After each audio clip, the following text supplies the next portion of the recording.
Vamos lá, meus irmãos, vamos lá.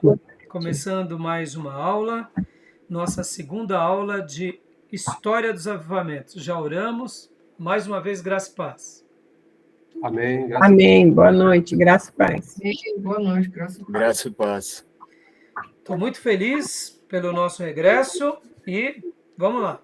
Vamos trabalhar, porque hoje temos bastante coisa ainda para falar com os irmãos sobre ainda os slides. Nós estaremos trabalhando durante um bom período com muitos slides e com outros materiais extras. E para a gente começar a nossa aula de hoje, meus irmãos, vamos ler Atos capítulo 2, do versículo 1 ao 4.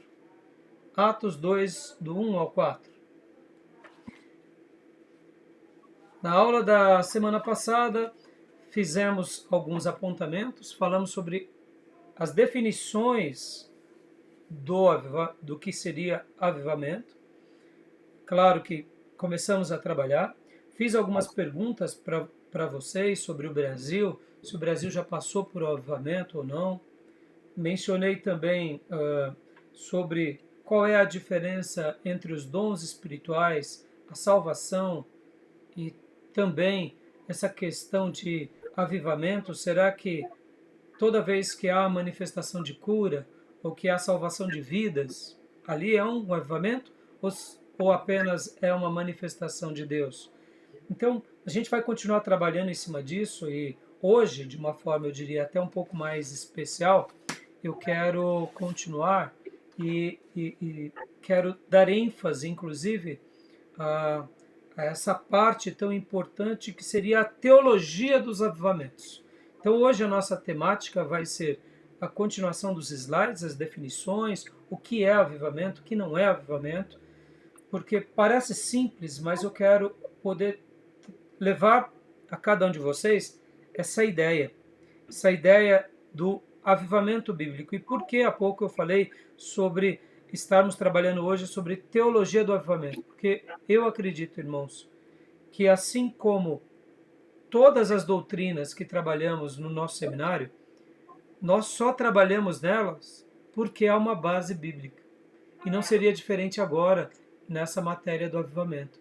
Então, quando a gente vai falar sobre avivamento, o avivamento não é o fruto da nossa religiosidade. O avivamento não é fruto das nossas denominações. Não é o modismo. O avivamento é mais do que qualquer coisa que possamos pensar ou até mesmo imaginar. Por que eu digo isso? Porque as escrituras vão apontar para vários avivamentos. Então, na matéria de hoje, eu quero destacar a teologia do avivamento. E é óbvio que dessa forma, olhando na revelação bíblica, nós estaremos também olhando, além da revelação bíblica, a revelação de Deus na história. Ou seja, por isso que a gente chama essa matéria de história dos avivamentos. Mas para a gente abrir, como é costume, vamos ler Atos 2, do 1 ao 4. Quem achou pode ler para nós, por favor. Cumprindo-se o dia de Pentecostes, estavam todos reunidos no mesmo lugar. De repente veio do céu um som, como de um vento veemente e impetuoso, e encheu toda a casa que estavam assentados, e foram vistas por eles línguas repartidas como que de fogo, as quais pousaram sobre cada um deles. E todos foram cheios do Espírito Santo, e começaram a falar noutras línguas, conforme o Espírito Santo lhes concedia que falasse. Joia. Esse é um texto muito conhecido, todos nós sabemos desse texto. É o texto onde Deus derrama o poder dele sobre a igreja. E aqui estamos. Eu quero acreditar que nós, de uma forma direta ou indireta, ainda somos sustentados pelo mesmo poder que começou aqui em Atos 2. Você crê nisso? Sim, eu posso já falar? Eu sou um inconveniente. Não, pode falar, gente. Esse texto aí, na minha concepção, no conceito de avivamento, só se aviva aquilo que tem sem vida, está mórbido. Então, eu avivo aquilo que está mórbido. Então, eu entendo que aqui não seria um avivamento, mas uma manifestação do poder de Deus. Porque eu vou avivar aquele, por exemplo, vou pegar a igreja, o Antigo Testamento. A igreja estava lá mórbida, estava lá sem vida, o povo, ele, e Deus vem avivar. Vem avivar por quê? Você vai dar vida àquele que está sem vida, está mórbido, é avivar. É igual um fogo que está se apagando, você vai fazer que ele se incendeia. Sua Então, ideia? Não, Joia, pode o concluir. Atos dos Apóstolos eu entendo assim, porque não seria um avivamento, seria a manifestação do poder de Deus. Até porque você vai fazer avivar uma pessoa que não é crente? Então, Não faz. por isso que essa matéria, Júnior, vai ser muito legal, porque a sua ideia não é errada. Você aviva o que está se É, apagando, a tá chama que mórbido. está se apagando, vem de repente aquela intensidade de mais Sim, azeite, mais combustão, né? sim, sim. Mas é É, bem curioso, Júnior, que o avivamento, ele é isso sim que você falou, no aspecto pessoal. Mas muitas vezes há um grupo, que nem esse grupo dos 120, que estavam no cenáculo, eles já eram crentes. sim. E aí onde entra as definições teológicas de avivamento, na coletividade. E é hoje, quando a gente for estudar, a gente vai ver agora, nessa sequência, essa ideia, porque geralmente nós, no dia a dia, fazemos uma confusão entre o avivamento e a espiritualidade, entre ser cheio do Espírito Santo e o avivamento. Então, tem hora que nós mesmos nos perdemos, até nas terminologias. Mas, ao estudar a teologia do avivamento, nós notamos que é uma pauta divina tão relevante que quando Deus realmente quer fazer algo diferente na história, ele faz o que ele fez em Atos 2. Porque você há de convir comigo que eram 120 fervorosos. Mas nós não podemos ter aquela ideia, eu diria pequena, de que só eram esses 120 que eram fiéis. Porque durante os 40 dias em que Jesus esteve na Terra, pode ver que os textos sagrados vão dizer que Jesus aparece para várias pessoas, e inclusive para um grupo de 500. Eu quero acreditar que esses 120 foram aqueles que foram presenteados, porque eles permaneceram na promessa. Mas haviam muitos servos de Deus espalhados em toda a região, inclusive na Galiléia, que era o quartel-general. Mas aqueles que estavam aguardando a promessa do Pai, e qual era ela? Permanecei na cidade até que do alto sejais revestidos de poder. Quem foi presenteado num primeiro momento foi os 120, ponto final, porque eles permaneceram. Mas quando a gente pensa na questão do avivamento, é possível também, Júnior, que alguém que já é cheio, num momento como esse, se torne transbordante. Então, assim, por isso que essa temática ela é bem interessante.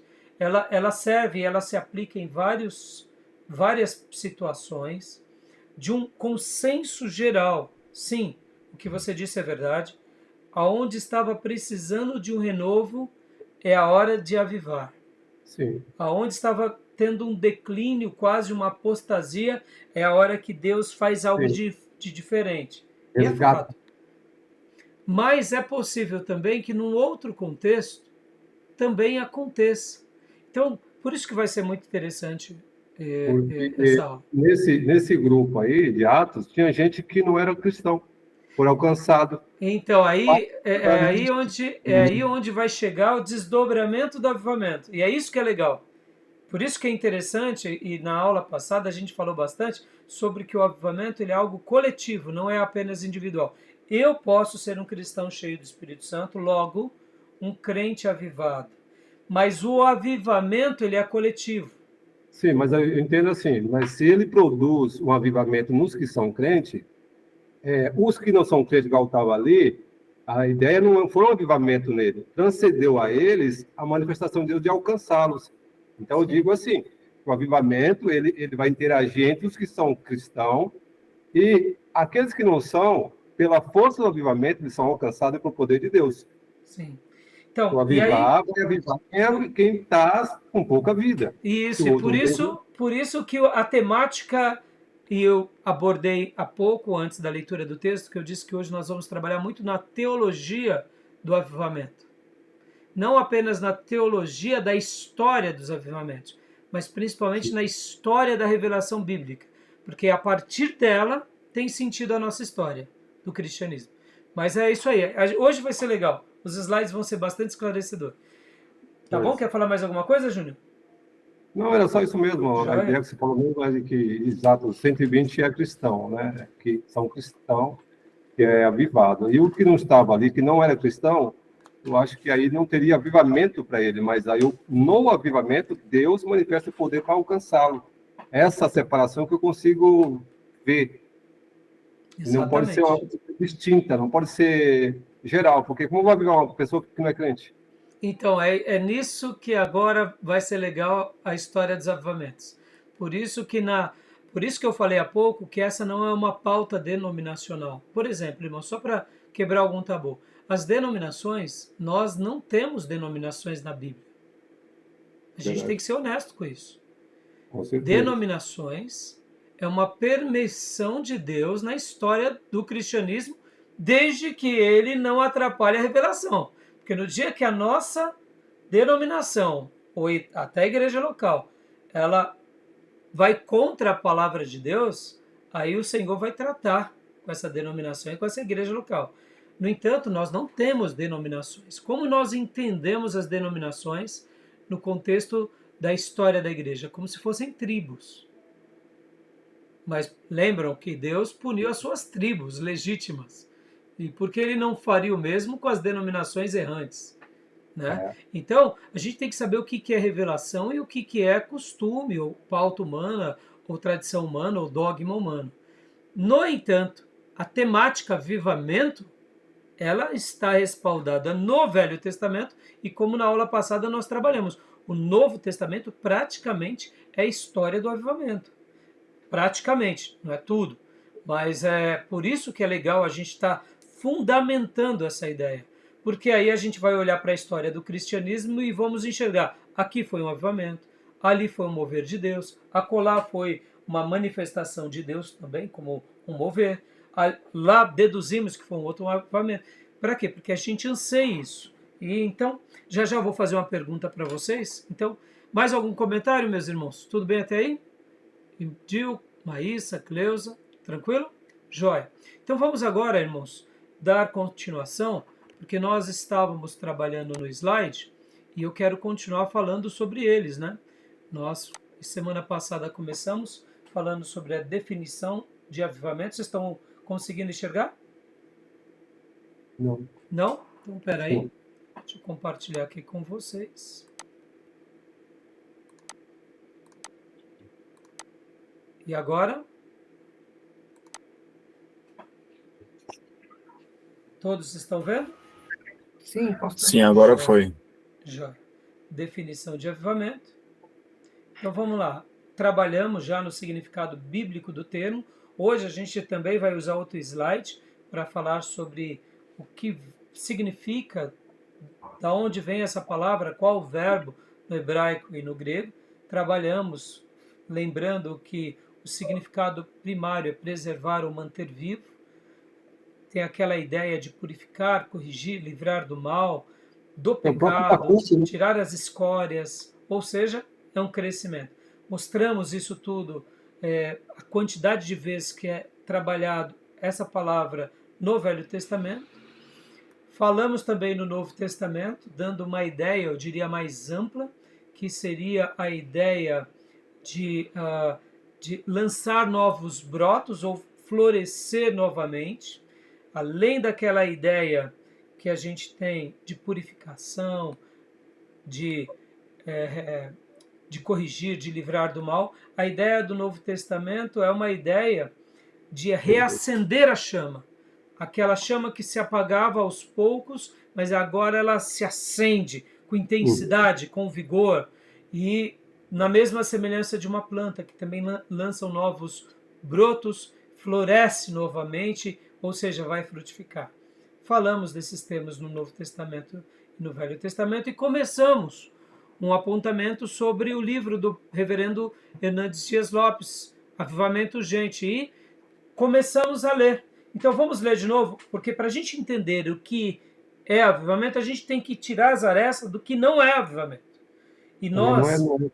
e nós que temos uma tradição, eu diria, avivada e pentecostal, nós se perdemos muito mais do que os nossos irmãos tradicional. Por exemplo, irmãos, a gente vê uma cruzada, vê algumas dezenas de pessoas se converter, a gente fala, é o avivamento. Ou quando tem, no caso, curas divinas. É o avivamento. Ou quando Deus levanta um profeta.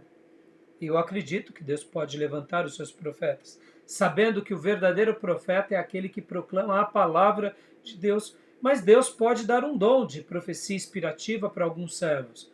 Eu sei que os pentecostais avivados, e principalmente os neopentecostais, fazem uma salada medonha sobre esse tema, mas nós não podemos, né, jogar fora a criança só porque ela estava suja e a gente banhou e a água ficou suja, a gente joga fora a água e a criança junto. A gente joga fora a água suja e deixa a criança.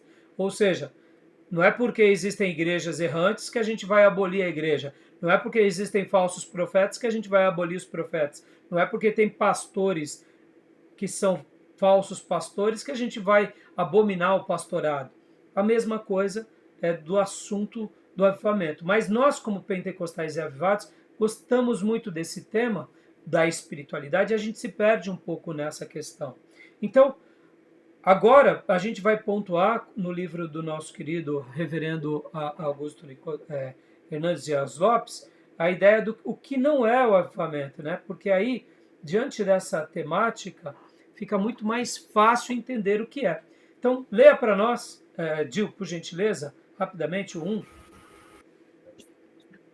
Avivamento não é a ação da igreja, mas de Deus. Avivamento é a obra soberana e livre do Espírito Santo. A igreja não promove e nem faz avivamento. A igreja não é agente de avivamento. A igreja não agenda e nem programa avivamento. A igreja só pode buscar o avivamento e preparar o caminho da sua chegada. A igreja não produz vento do Espírito. Ela só pode içar suas velas em direção a esse vento. Joia! Não é uma ação da igreja. Podemos ser bem intencionados, podemos ser piedosos, podemos tudo, mas não é obra nossa. Então, primeiro item, avivamento não é um programa agendado pela igreja. Tudo bem até aí, meus irmãos? Tranquilo. Continua a leitura para nós, Gil. Outro ponto. É o mesmo ponto aí, pastor? Não, é o segundo ponto agora, a soberania de É o Deus. segundo. Ok. A soberania de Deus. No entanto, não anula a responsabilidade humana. O avivamento jamais virá se a igreja não operar o caminho do Senhor, não preparar o caminho do Senhor. 5. O avivamento jamais acontecerá se a igreja não se humilhar. Sem a oração da igreja, as chuvas torrenciais de Deus não descerão. Sem busca, não há encontro. Sem obediência a Deus, jamais haverá derramamento do Espírito. Contudo, quem determina o quanto e como do avivamento é Deus. Ele é soberano. Joia. Ainda estamos no primeiro ponto. Eu quis dizer o seguinte, era uma outra página, dentro ainda desse ponto. Ou seja, mesmo sabendo que não é uma agenda da igreja, a igreja tem que fazer o seu papel. Nós precisamos amar a Deus, precisamos preparar o nosso coração como Deus deseja. Para quê? Para que realmente o Senhor, quando Ele desejar fazer algo extraordinário, Ele vai fazer como Ele quer. Ele é o soberano. Nós só nos aproximamos de Deus. Mas quem vai fazer a obra é Deus.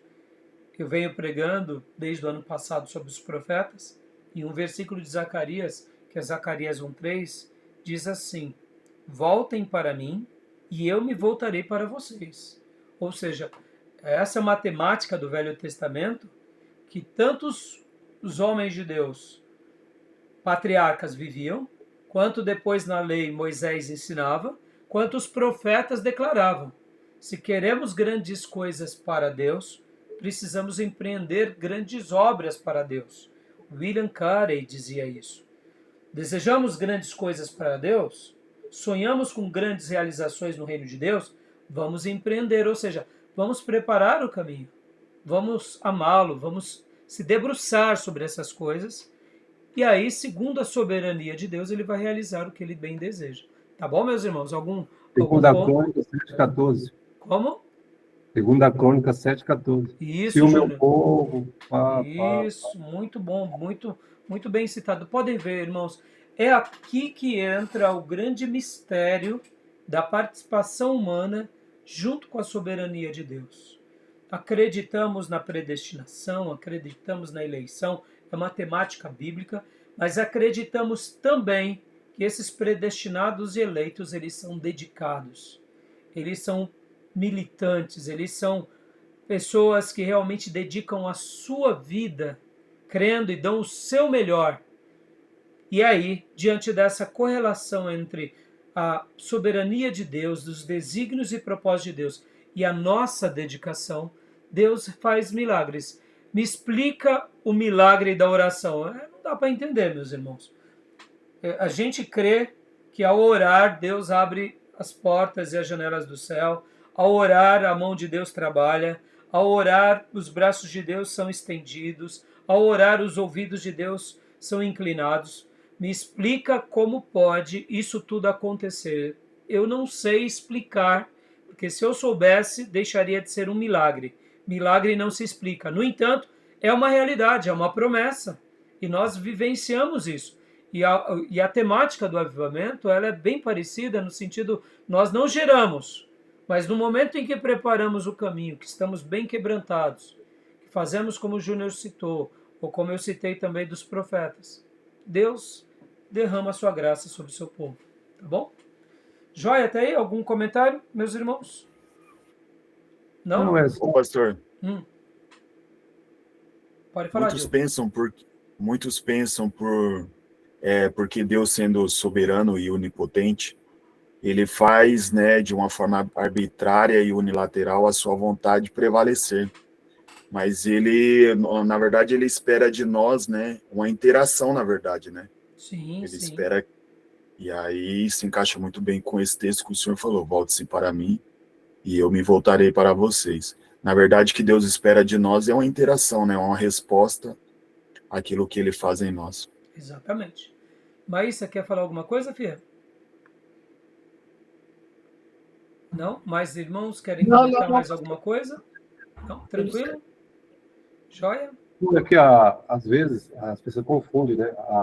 A emoção e a convicção são elementos que existem na pessoa de um grupo que está buscando a Deus.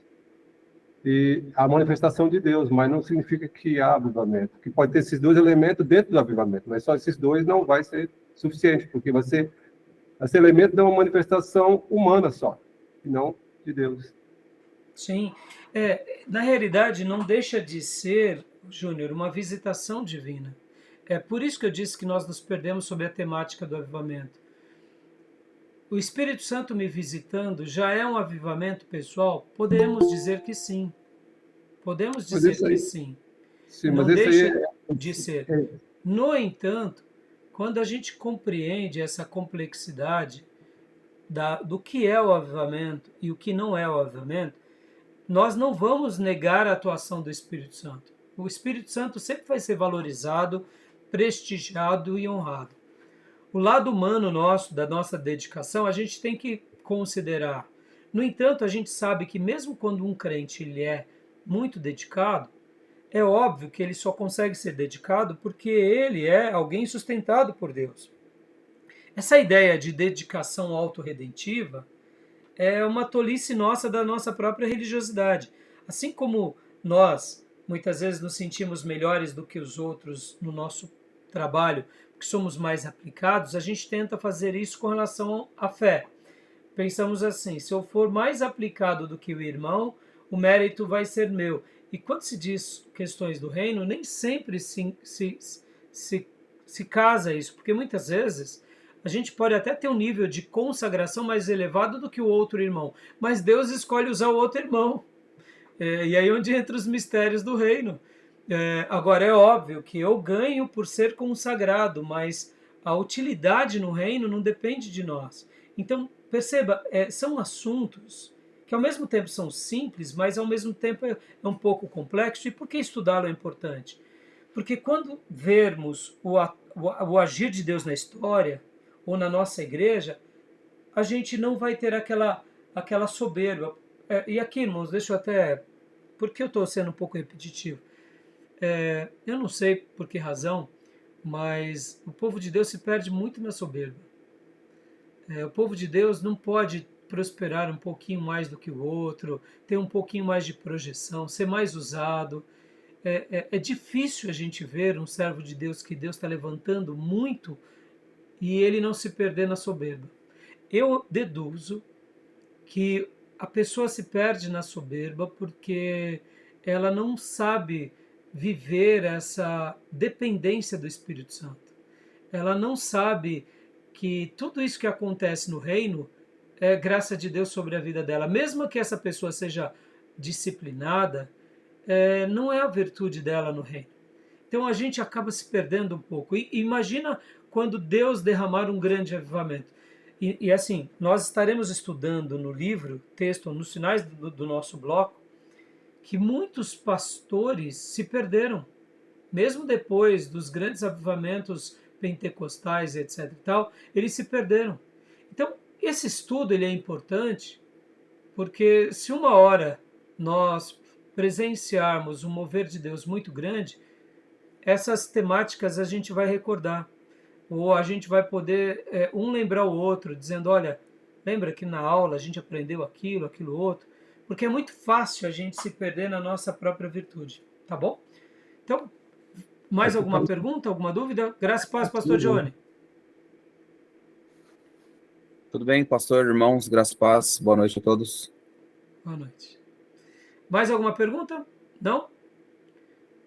Júnior, pode ler para nós o 2? Avivamento não é mudança doutrinária. Avivamento. Tá dando para ver, Júnior? Sim, ok. Cometem lei do engano aqueles que querem descartar a teologia e desprezar a doutrina na busca do avivamento. Desprezar a doutrina é dinamitar os alicerces da vida cristã. Desprezar a doutrina é querer levantar um edifício sem lançar o fundamento. Desprezar a doutrina é querer pôr um corpo de pé e em movimento sem a estrutura óssea. Não há vida piedosa sem doutrina. Doutrina é a base da ética. A teologia é a mãe da ética. Assim como o homem crê no seu coração, assim ele é. Joia. Alguma dúvida, meus irmãos? Sejamos honestos, irmãos. Esse é um ponto que também o povo de Deus se perde. Por quê? Porque precisa de mudar de denominação, precisa de mudar de igreja, precisa de mudar de tudo, porque assim, com a mudança, logo vem o poder. E na realidade, o que nós precisamos é só realmente sermos profundos nas doutrinas. É óbvio que podem existir igrejas que têm princípios até heréticos. Aí, nesse caso, sim, tem que ser o quê? Tem que voltar às bases. Mas muitas vezes a gente pensa que é a troca da denominação, é a troca da doutrina, sendo que, na realidade, avivamento não é apenas isso. Não, avivamento está muito mais ligado a esse posicionamento nosso, essa entrega nossa, aonde quer que estejamos. Mais do que a troca pela troca. Né? Podem ver como que os pastores nos nossos dias e pensadores cristãos, eles são vaidosos com relação a isso. O culto à igreja se tornou um ídolo também. O culto à denominação. E isso é muito perigoso. Tá bom? Alguma dúvida? Algum apontamento sobre essa questão? Eu acho que vai ser muito complexo aí a discussão, o debate, né? Embora os conceitos aí tenta traçar um caminho, mas ele não é muito complexo, porque a santidade, a salvação que você tem pessoal, você falou, o Espírito Santo te visitando é um avivamento particular para você. Não é na repercussão geral, não é a repercussão da vida da igreja na sua coletividade inteira. Então a gente vai ter essa ideia assim, o país inteiro lá houve um avivamento. Até quando foi avivamento? Até quando não foi? Enquanto que houve um avivamento para você. Você estava desanimado e Deus te avivou. Deus Então, te... a gente vai tá vendo tudo isso, Júnior, tudo isso. Mas, assim, só voltando ao slide anterior, eu quero destacar, assim, só essa ideia, porque muitas vezes, pensa assim, Júnior, né, muitos irmãos, automaticamente, eles dizem o seguinte: você tem que sair da igreja tradicional para ir para a avivada, para você ser avivado. Ele pode ser um tradicional cheio do Espírito Santo. Quem me disse que Russell Shedd não era cheio de Espírito Santo? Você entende? Aí Né? é meio esquisito, né? Porque aí é confundir avivamento para eles movimentos emocionais. Então, por isso que eu estou te dizendo. Você vê, é mais complexo, né? Por isso que você está abordando, é mais complexo mesmo. Né? Então, você vê que avivamento pessoal tem a ver, né? Não tem a ver com essa troca de doutrina. Mas é o que? É o aprofundamento na doutrina. A não ser, como eu disse, quando você tem segmentos heréticos, né? Então leia para nós, Júnior, aqui esse outro slide ainda do segundo ponto, que avivamento não é mudança doutrinária. Vida sem doutrina gera miticismo e experiencialismo subjetivista. Avivamento sem doutrina é fogo de palha, é movimento emocionalista, é experiencialismo personalista e antropocentrista. Deus tem compromisso com a verdade, a sua palavra é a verdade, e todo avivamento precisa estar fundamentado na palavra. O avivamento precisa estar norteado pela Escritura, e não por sonhos e visões. Precisa estar dentro das balizas da Bíblia e não dentro dos muros de revelações subjetivistas, muitas vezes feitas na carne. E aí, meus irmãos, o que vocês acharam dessa afirmação do reverendo Hernandes Dias Lopes? Forte, mas é isso mesmo. Isso aí. Irmãos, nós como avivados, pentecostais, igrejas mais abertas, a gente não pode esquecer disso. Quantas vezes eu fui em vigílias, em monte, que os irmãos ficavam atrás de graveto. E eu falava assim, gente, o que é o importante no monte? É a gente orar. Não é a busca do graveto. O graveto que acende. Não é a cura.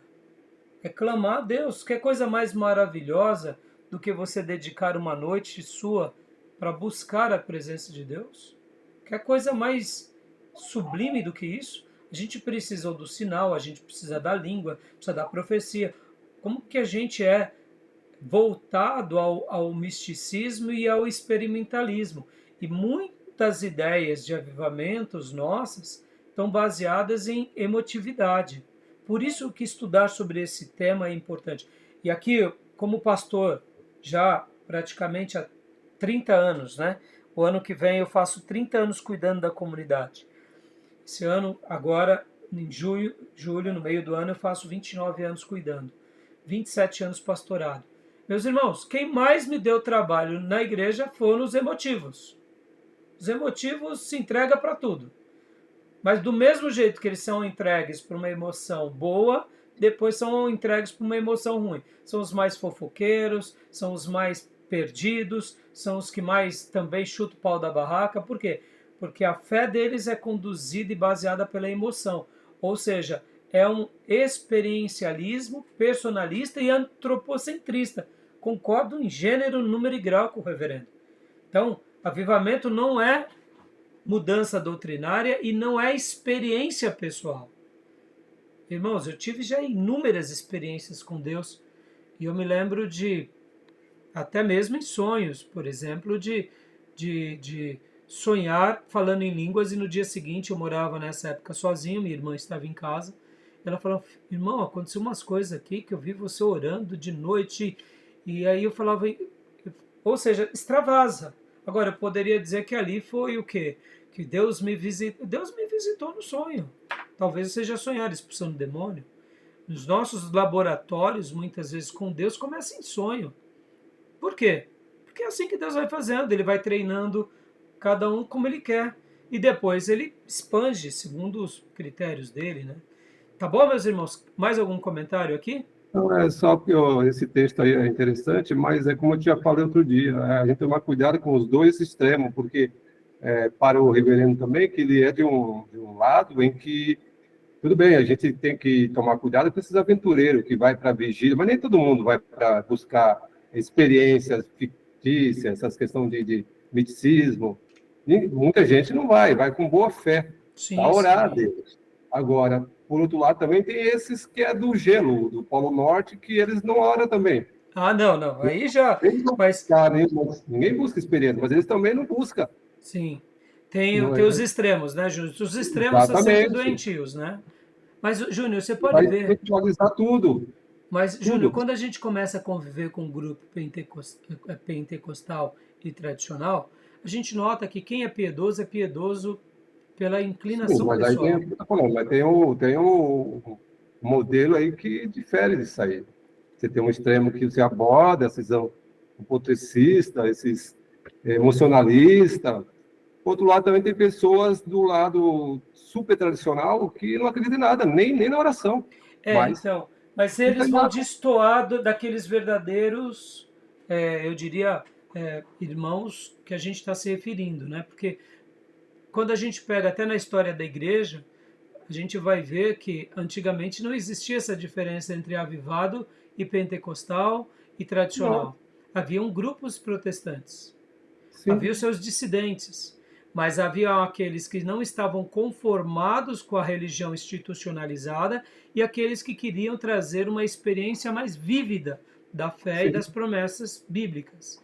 Hoje nós temos essa roupagem, mas assim, na história da igreja, quando nós vemos, por exemplo, John Wesley ele não foi bem aceito porque ele fugiu com o padrão da igreja institucionalizada. Mas perceba, John Wesley não profetizava como os profetas pentecostais, ele não expulsava os demônios como outros fazem, ele não orava impondo as mãos, mas dava para ver que ele tinha uma vida avivada. O fruto era um fruto do Espírito Santo, né? Então, assim, a gente sabe que tem os extremos e eles são doentios. Agora, uma segunda afirmação aqui do reverendo é que todo avivamento começa com a palavra de Deus. Ou seja, guardem essa máxima. Essa vai ser a base da aula de hoje. A teologia do avivamento ela é baseada na palavra. O avivamento nasce da palavra. Sem palavra não acontece avivamento, tá bom? Então, continuando aqui, vamos lá, continuando aqui os nossos slides. 3. Avivamento não é mudança litúrgica. Leia para nós, Maísa, por favor.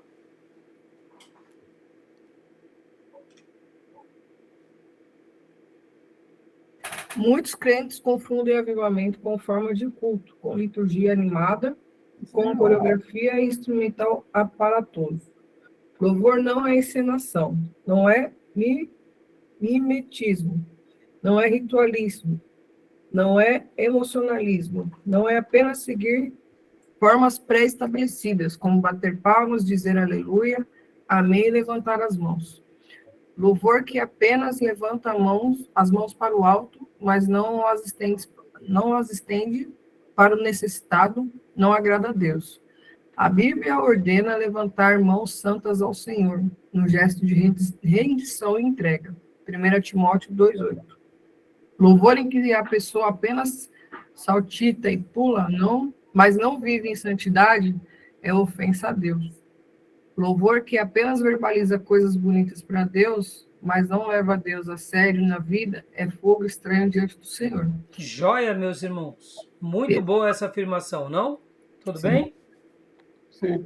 Tranquilo? Querem fazer algum apontamento? Mais um, eu digo que louvor não é apenas. Louvor não é apenas. Por que louvor? Louvor, além de ser uma vida, todos nós erramos, por mais que um tem um padrão de honestidade, de fidelidade a Deus maior que o outro, mas Deus sabe todo mundo e conhece todo mundo. Louvor, que ele colocou aí, eu diria, não é só isso, porque louvor é subjetivo.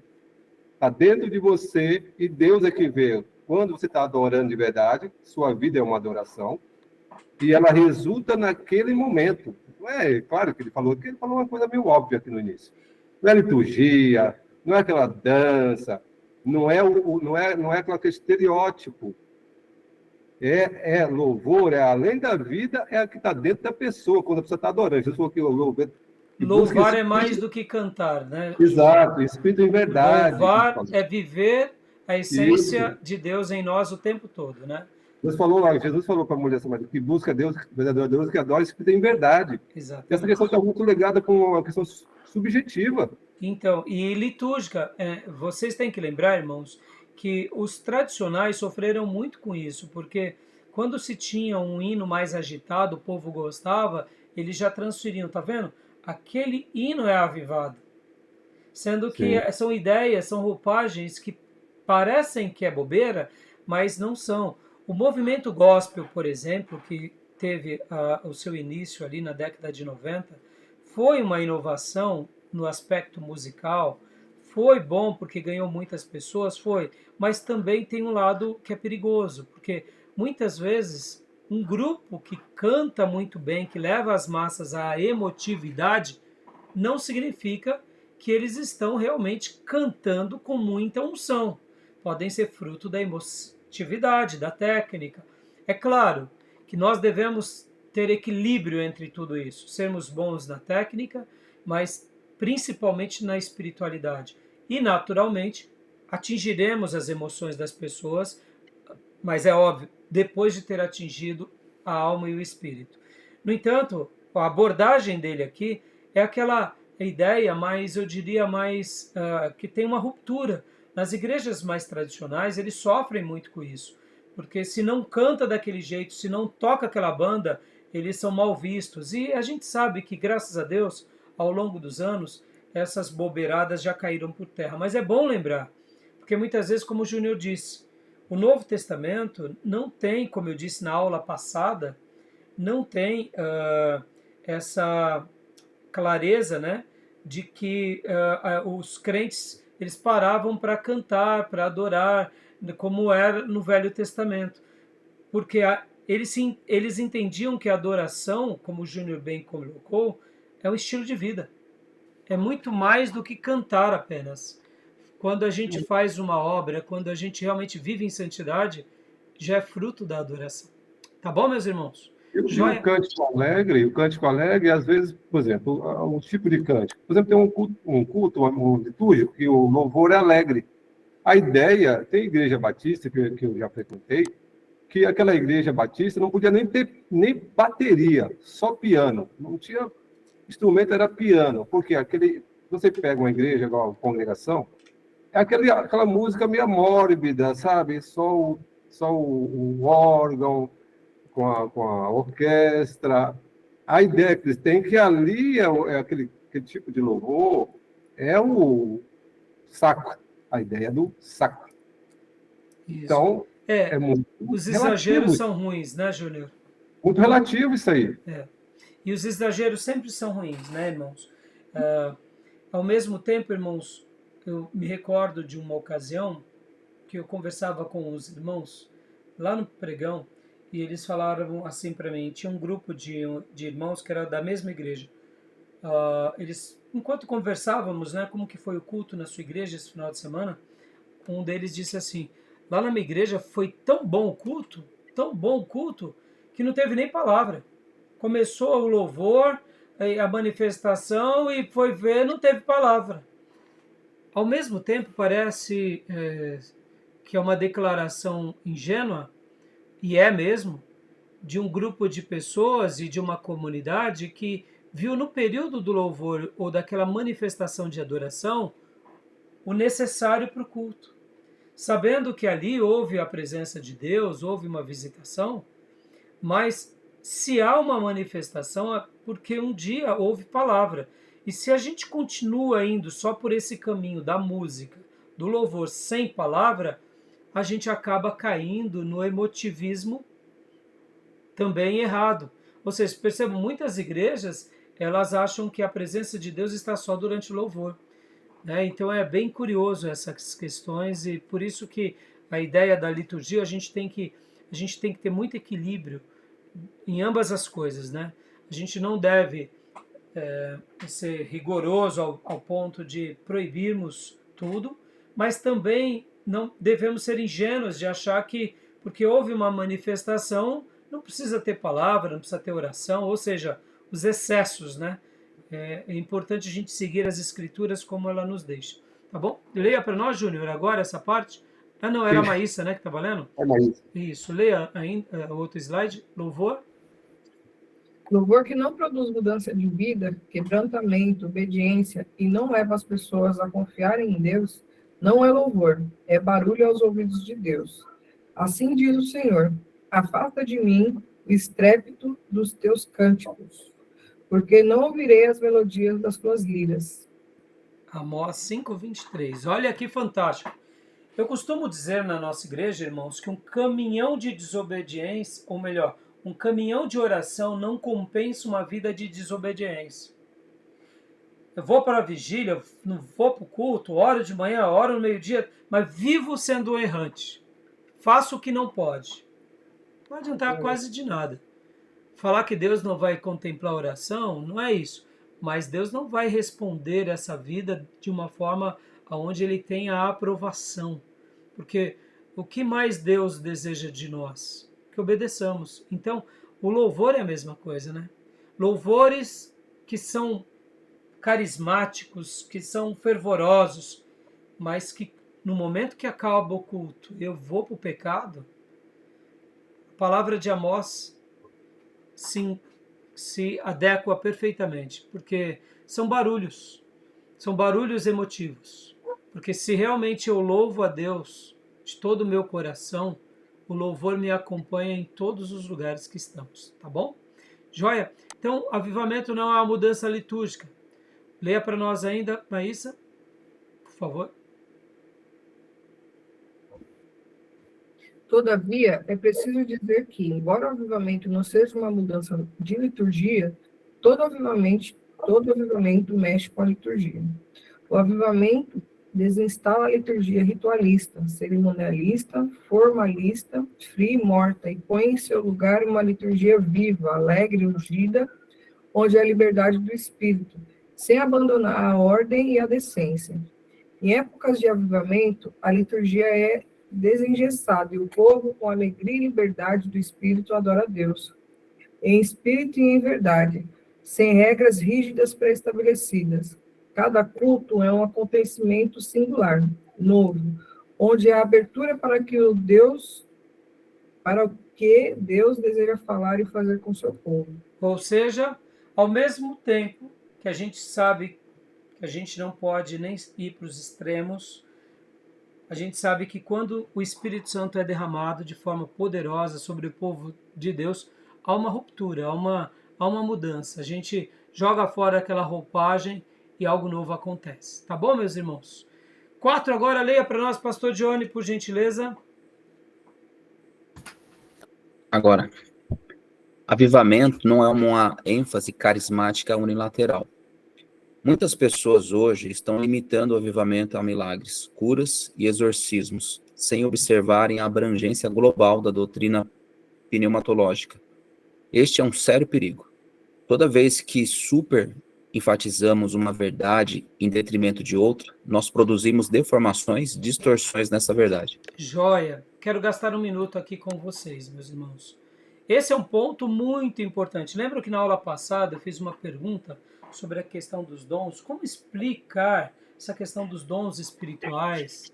Como explicar essa questão dos dons na igreja? Como que a gente deve viver com essa relação entre os dons, a cura, ganhar vidas, o evangelismo? Será que a gente já está sendo uma igreja avivada? Porque aqui eu gosto de refletir um pouco com esse ponto com os irmãos, porque Deus ele pode estar fazendo certas coisas com um grupo e não necessariamente ainda ser um avivamento. Não sei se vocês compreendem o que eu quero dizer. Vamos acabar de ler os slides? Leia para nós, pastor Jones, que aí a gente vai para o debate. Tá bom. Continuo no ponto 4. A igreja hoje está correndo mais atrás de sinais do que atrás de santidade. A igreja hoje empolga-se mais com milagres do que com a vida cheia do Espírito. A igreja hoje anseia mais as bênçãos de Deus do que o Deus das bênçãos. A igreja hoje busca mais uma vida antropocêntrica do que teocêntrica. Avivamento não é efervescência carismática. Uma igreja pode ter todos os dons sem ser uma igreja avivada. Avivamento não é conhecido pelos dons do Espírito, mas pelo fruto do Espírito. E o último ponto, por favor. É verdade que em épocas de avivamento, os dons são buscados, exercidos para a glória de Deus e edificação da igreja, mas a ênfase carismática não é sinônimo de avivamento. Jóia, eu quero gastar agora aqui esses minutos finais desse módulo sobre esse ponto com vocês. Meus irmãos, parece bobeira, mas guardem isso. É possível ter uma comunidade ou uma denominação bem fervorosa, repleta de dons, uma igreja vibrante, sem estarmos vivendo o avivamento. Eu sei que parece antagônico essa ideia, mas ela não é. Ela não é. Quando nós pegamos assim alguns momentos e alguns cortes na história bíblica, a gente vai ver momentos em que o povo de Deus tinha um grupo sempre fervoroso ali, um grupo sempre piedoso, que muitas vezes eles viviam as verdades de Deus, eles abençoavam outras pessoas, mas eles não estavam vivendo em avivamento. Então, parece que é contraditório, mas não é contraditório. Então, eu queria gastar esses minutos aqui conversando com vocês, porque essa ideia de ênfase carismática unilateral, ela é muito relevante. Ela é muito relevante. Pastor, Ah, posso fazer um acréscimo aqui rapidinho? pode, claro. Eu achei muito interessante, inclusive aquele livro que eu postei no grupo, o audiobook sobre o avivamento no País de Gales. O que me espantou, e eu achei isso incrível, foi o finalzinho do livro, que, né, o autor ele faz questão de mencionar que foi um avivamento onde não houve registro de milagres de cura, pessoas sendo curadas. Claro que pode até ter acontecido, mas não houve registros. O principal registro que teve, né, no avivamento foi transformação das vidas. E isso foi tremendo. Achei fantástico essa citação do livro.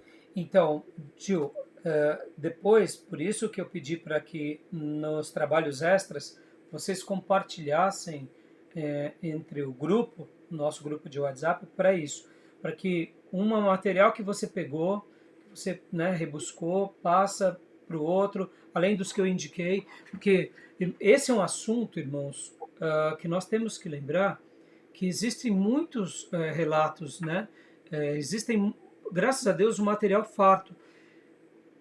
Mas, ao mesmo tempo, a gente acaba se perdendo um pouco. Por exemplo, que nem você falou agora. Nesse avivamento, lá não houve milagres, mas houve transformação de vidas. Ao mesmo tempo, não significa que onde tem milagres, que esteja tendo um avivamento. Agora, se onde está tendo milagres, está tendo transformações de vidas, é o mais importante, é o fruto do Espírito. Ou seja, ali aponta um caminho do avivamento. Aponta, mas não significa que esteja tendo. Por que eu estou sendo enfático aqui com relação aos dons? Geralmente, quando vemos uma pessoa com dons, ou vemos uma igreja com dons, a gente atribui a ela que ela está passando por um momento de avivamento. Pode ser que sim, mas pode ser que eles estejam só vivendo um momento apenas de visitação do Espírito Santo. Eu não estou menosprezando isso. Me entendam, irmãos. O que eu quero dizer é que a ênfase unilateral que nós, avivados e pentecostais, fazemos, acaba sendo muitas vezes um engodo nosso. Por que eu estou sendo tão enfático nisso? Irmãos, pastoreando há quase 30 anos e conhecendo muitos pastores e igrejas, geralmente são os irmãos mais virtuosos que dão mais trabalho, porque faltam profundidade bíblica. Muitas vezes, o que eu cansei de ver de pseudos pastores, até mesmo pastores, num primeiro momento piedosos, usando o nome de Deus, profetizando e depois fazendo atrocidades em nome de Deus. Eles se escondiam atrás dos dons, se escondiam atrás, muitas vezes, de uma manifestação espirituosa, como que se eu recebi do Espírito Santo uma iluminação, logo eu posso fazer o que eu bem entendo. Ou seja, há uma bagunça no povo avivado. E quando o reverendo ele faz essa citação, entenda, irmãos, uma coisa é pegarmos o material tradicional de uma pessoa que a gente questiona tudo o que é pentecostal. O reverendo Hernandes Dias Lopes, como Augusto Nicodemos, são pessoas que eles caminham bem entre todas as denominações. Eles têm uma mensagem bem polida, bem bíblica. Eles fazem uma crítica à religião institucionalizada, ao tradicionalismo. Ele faz uma crítica aos erros doutrinários. Então, quando ele faz esses apontamentos, eu entendo perfeitamente o que ele está querendo dizer, porque, de fato, eu digo para os irmãos, muitos pastores que até começam bem os seus ministérios, eles, em virtude dessa ênfase unilateral, por exemplo, irmãos, é uma ênfase unilateral no dom de profecia. A igreja, tudo é voltado pelo dom de profecia. E aí o profeta sai da igreja, acabou a igreja. Ou seja, é isso que ele está querendo comentar. Muitas vezes não é que uma igreja não possa ter uma manifestação, mas não é o fato da manifestação espiritual ou do dom espiritual que aquela igreja, de fato, ela está vivendo o avivamento. Não.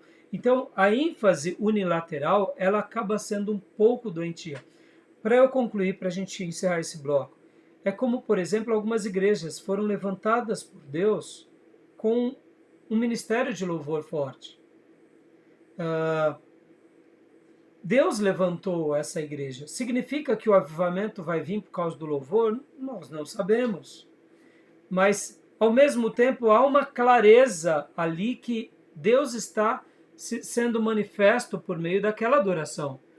Agora, o problema é que quando esses irmãos eles acabam se enveredando, achando que eles são a última bolacha do pacote, e assim, irmãos, a gente, ao acompanhar alguns ministérios que foram muito usados por Deus na área da adoração, a gente depois acaba sabendo de que eles passaram por vários problemas, assim, e eu diria que, na minha opinião, talvez essa questão unilateral acaba sendo um engodo sem que eles percebam. Eu sei que isso tudo é muito difícil, é fácil falarmos de grupos que passam por movimentos, a gente não passou por um movimento assim de expressão nacional, então é fácil a gente julgar, mas eu queria só destacar isso com os irmãos, porque a ênfase unilateral em um aspecto não significa que é um avivamento. Vamos lá, no meio batista, no meio tradicional, no meio dos históricos, termos uma mensagem poderosa, termos uma mensagem bíblica, levarmos multidões às conversões, é um sinal de avivamento? Não necessariamente, mas é uma evidência de que Deus está salvando pessoas, o Espírito Santo está trabalhando. Nós também não podemos nos vangloriar por essa competência que Deus nos deu. Podem ver que as igrejas históricas elas têm um papel no meio do povo de Deus como que se fossem os mestres da teologia. Então, a gente não pode se considerar também a última bolacha do pacote, porque Deus nos usa no ensino. Agora, Deus está nos usando no ensino, estamos realmente fazendo com que o povo volte para a palavra. Isso é uma evidência do Espírito Santo entre nós. Então, o que o pastor aqui ele quer afirmar? Que as defesas unilaterais não são evidências de um avivamento, mas são o quê? São manifestações de que o Espírito Santo está trabalhando. Tá bom? Então, dizer que o Espírito Santo está trabalhando, isso é maravilhoso já. Então, eu vejo em toda a fala dele que é uma coisa tão simples de ver, eu vejo uma coisa tão óbvia, que é o seguinte: analisando o diagnóstico pentecostal, visto como ele está falando, é assim, eles são mais mobilizados, são mais animados e fervorosos. Então, se contrapondo aos tradicionais. Por que eles falam isso? Por conta da forma de culto, da sua mobilização. Então, tem aquela questão estereótipa de que eles são mais fervorosos. Então, confunde com avivados, com avivamento. É isso que eu estou falando. Pela mobilização, por exemplo. Eles são mais dados a orar. Isso é claro, isso é fato. Isso é fato. Você vai numa igreja, eu vou na igreja presbiteriana aqui em Ferraz, mas não ora. Embora a oração é a vida inteira da gente. É a vida inteira, não é só na igreja. Mas quem em casa, em qualquer lugar. Mas você percebe que na hora de orar, as pessoas não gastam tempo a orar. Por isso que cria-se esse diagnóstico, esse rótulo. O pentecostal é mais dado a orar, tem ciclo de oração, gasta mais tempo com oração, entende que ele é mais fervoroso, que se mobiliza, então ganha esse rótulo. Mas não é avivamento. Então é fácil entender o que quer dizer. Sim, sim. Júnior, exatamente. Mas você vê, Júnior, esse é um assunto que, para quem é mais esclarecido, isso é muito lúcido, né? Mas, mesmo assim, é importante a gente estar fazendo esses apontamentos, porque nem todo mundo tem essa lucidez, né? Nem todo A gente mundo, né? convive já, por exemplo, há muito tempo no Evangelho, a gente sabe de uma reunião de um pessoal que é mais pentecostal, aí a gente acaba rotulando, fulano é mais avivado. Aí o Batista, mas eu tenho muitos irmãos da Igreja Batista que é animado, que é sério com Deus, que de orar e tudo, e tem aqueles que não são. Joia. Então, já o pentecostal já é dado que todos eles são mobilizados. Mas olha só, dentro dos pentecostais também, muitos têm essa vanglória de que eles são avivados, que eles são cheios do Espírito Santo, sendo que muitas vezes é só uma roupagem emotiva. Então, por isso que também essas questões e esses apontamentos do pastor é tanto esclarecedor ao seu público tradicional, quanto também é esclarecedor para aqueles pentecostais, porque, Júnior, eu que convivi com muitos pentecostais, é curioso, o irmão muitas vezes ele tá lá na carne pura, no portão da igreja, com piadinhas, ele entra dentro da igreja, parece que ele aperta um botão lá da emotividade, ele fica num frenesi, circuito. E aí parece que é o fogo puro. Aí ele sai da igreja, desliga o botão, parece... Aí eu digo, é por isso que você vê, é esclarecedor. Porque esse irmão, na realidade, ele tem o quê? Uma vida religiosa baseada no quê? Em emotividade. Isso não é espiritualidade. Emoções, 100% de emoções. Porque no dia que ele entendeu o que é realmente a espiritualidade, ele vai ver que o portão da igreja é tão santo quanto o trabalho, quanto a escola, quanto a faculdade, quanto o trabalho dele. Por isso que essa emancipação nada mais é do que fruto de uma ausência do verdadeiro conhecimento do que é ser pleno do Espírito Santo ou uma vida avivada, né? Tá bom, meus irmãos? Sensacionalismo com fervor do Espírito. É por isso que também é esclarecedor esses temas, né? Para todos os grupos. Joia? Tá bom, meus irmãos? Mais alguma pergunta? Mais algum apontamento? Não? Vamos dar uma pausa então para o nosso intervalo. Quero lembrar a todos que no início eu esqueci de dizer, as nossas aulas são sempre gravadas, né, irmãos? Joia? E tudo bem, irmãos? Vamos dar uma pausa então? Vamos? Sim, vamos. Então, joia, vamos dar a nossa pausa aqui. Depois eu vou estudar o conceito contrário desse aí, viu? Vou ver o outro lado. Ah, tá. É bom você ver os dois lados, né? Ah, sim, é óbvio, é bom sim. É bom a gente poder ver os dois lados, né? Exato. Joia. Então, vou parar aqui nossa gravação e vamos para o nosso café, tá bom? Ok. Joia.